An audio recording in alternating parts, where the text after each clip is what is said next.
Okay, here's the snowblower, which I attached to a Cub Cadet. Piece of fiberglass. I painted this by hand because I'm really bored and have too much time on my hands. But wanted to show how I managed to actually rig the whole setup because it wasn't designed to fit onto a Cub Cadet. It was a Craftsman Snowblower. I had to replace one of these pulleys. I used a V pulley instead of a basic idler, so that way it'd hold it tightly in location while it went through. Let me lower this. Okay, and in here you can see I've attached an idler pulley in this location to take care of the belt slap, because it was slapping quite a bit. There's about 3-foot span in between the PTO and then to the main pulley for the drive. I did something similar. There's that white idler which I put in place. I did that actually to hold the belt down so that it wouldn't rub on the frame here, and I couldn't get rid of that completely. The belt still rubs on the frame when the blower is raised off the ground. But you know, that's not really important because you won't be using the snowblower when it's raised anyway, so I just have to remind myself to turn the PTO off when I'm getting ready to pick it up and move.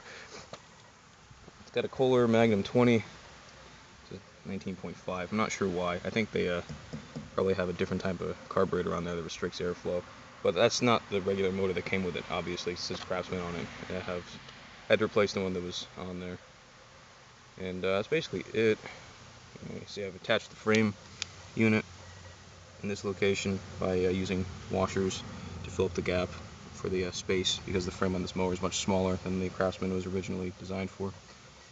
And this utility here used to be about 5 or 6 inches longer, so the bar for the hanging wanted to go behind the fender, but that caused an issue with the transmission, so I had to use an angle grinder to cut 5 inches off of that, and I made a new notch and I slid that in there.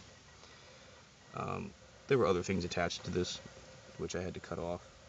I think the most modification I had to do was definitely for the frame utility, and for the pulleys for the PTO I had to remove the PTO of the drive shaft, and I had to use an angle grinder to shave the bushings so that it would sit about half an inch higher, and by the same token I had to do modifications to the pulley for the snowblower so that it would sit lower, because when I put them on originally there was about a 10-15 degree difference between them, and it was too great. It would cause the cable to bunch and it just wouldn't run. The PTO would squeal. Yeah, so that's basically it. Thanks for watching.